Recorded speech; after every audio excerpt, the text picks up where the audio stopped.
Hi friends, എല്ലാവർക്കും എൻ്റെ YouTube ചാനലിലേക്ക് സ്വാഗതം. ഇപ്പോൾ ഞാൻ ഉണ്ടാക്കാൻ പോകുന്നത് പത്തനംതിട്ട സ്റ്റൈലിലുള്ള ഒരു ഫിഷ് കറിയാണ്. ആദ്യം തന്നെ ചട്ടി ഞാൻ അടുപ്പത്ത് വെച്ചിട്ടുണ്ട്. അതിലേക്ക് കുറച്ച് എണ്ണ ഒഴിക്കുന്നു. വെളിച്ചെണ്ണയാണ് ഇവിടെ ഉപയോഗിച്ചിരിക്കുന്നത്. ഇവിടെ AC ഒക്കെ ഉള്ളത് കാരണം കൂടുതലായിട്ടും വെളിച്ചെണ്ണ കട്ട പിടിക്കാറുണ്ട്. അതുകൊണ്ടാണ് നിങ്ങൾ കട്ട പിടിച്ചിരിക്കുന്നത് ഇവിടെ കാണുന്നത്. ചൂടായതിന് ശേഷം അതിലേക്ക് വെളിച്ചെണ്ണ ഒഴിച്ചു ഇച്ചിരി കടുക് ഇട്ടു. എല്ലാവർക്കും അറിയാവുന്നതുപോലെ ഞാനിവിടെ എടുത്തിട്ടുള്ളത് ഇഞ്ചി, വെളുത്തുള്ളി, അതുപോലെ തന്നെ ചെറുള്ളി, കറിവേപ്പിലയാണ്. പിന്നെ അതുപോലെ തന്നെ പുളിവെള്ളം ഉണ്ട്. പുളിവെള്ളത്തിൻ്റെ അകത്ത് ഉപ്പിട്ട് വെച്ചേക്കുവാണ്. കടുക് കുറന്ന് പൊട്ടിക്കഴിഞ്ഞതിന് ശേഷം ഉലുവ ചേർത്താൽ മതിയാവും. അതിന് ശേഷം നമ്മുടെ ഇൻഗ്രീഡിയൻസ് ആയിട്ട് ഉള്ള ഇഞ്ചി, വെളുത്തുള്ളി, ചെറുള്ളി, അതുപോലെ തന്നെ കറിവേപ്പില എല്ലാം കൂടെ നന്നായിട്ട് എണ്ണയ്ക്കകത്തിട്ട് വഴറ്റിയെടുക്കാനായിട്ട് ശ്രമിക്കുക. വഴറ്റിയതിന് ശേഷം നമുക്ക് മുളക് പൊടി, മഞ്ഞൾപ്പൊടി അതിലേക്ക് ആഡ് ചെയ്യാവുന്നതാണ്. ചിലവരൊക്കെ മല്ലിപ്പൊടിയാണ് ചേർക്കാറുള്ളത്, പക്ഷേ ഞാനിവിടെ മല്ലിപ്പൊടി ചേർക്കുന്നില്ല. മുളക് പൊടി, മഞ്ഞൾപ്പൊടിയുമാണ് ഞാനിവിടെ ചേർക്കുന്നത്. ഇപ്പോൾ ഏകദേശം വഴണ്ട് വരാറായി. ഞാൻ ചിലവരുടെ റെസിപ്പി കണ്ടപ്പോൾ മുളക് പൊടിയും മഞ്ഞൾപ്പൊടിയും ഒക്കെ വെള്ളത്തിലാണെങ്കിൽ മിക്സ് ചെയ്തിട്ട് ചേർക്കുന്നതായിട്ട് ഞാൻ കണ്ടിട്ടുണ്ട്. പക്ഷേ ഞാനിവിടെ ഡയറക്റ്റായിട്ടാണ് അതിലേക്ക് ആഡ് ചെയ്യുന്നത്.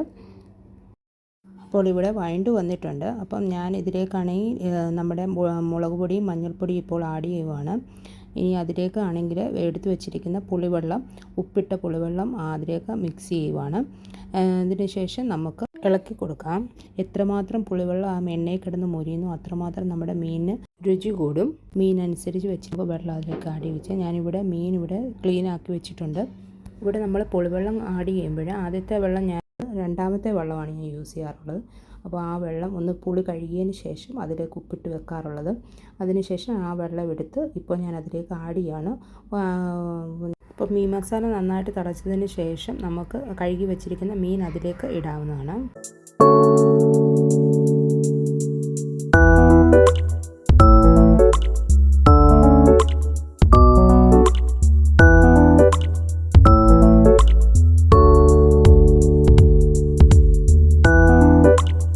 മീൻ ഇട്ടതിന് ശേഷം നമുക്ക് അടച്ചു വെക്കാവുന്നതാണ്. എന്നിട്ട് മീൻ അതിൽ കിടന്ന് വെന്തതിന് ശേഷം നമുക്ക് കുറച്ച് കഴിയുമ്പോഴത്തേന് ഇച്ചിരി കായപ്പൊടി അതിലേക്ക് ഇട്ട് കൊടുക്കാവുന്നതാണ്. കായപ്പൊടി ഇട്ടതിന് ശേഷം പിന്നെ നമുക്ക് അടയ്ക്കേണ്ട ആവശ്യമില്ല. നമുക്ക് ലോ ഫ്ലെയിമിലാക്കി പച്ച എണ്ണ ഒഴിച്ച് കറിവേപ്പില ഇട്ട് നമുക്ക് മീൻകറി വാങ്ങി വെക്കാവുന്നതാണ്. അപ്പോൾ എൻ്റെ വീഡിയോ എല്ലാവർക്കും ഇഷ്ടപ്പെട്ടെന്ന് വിചാരിക്കും. പുതിയ വീഡിയോയുമായി കണ്ടുമുട്ടും വരെയും bye bye, take care. Thanks for watching.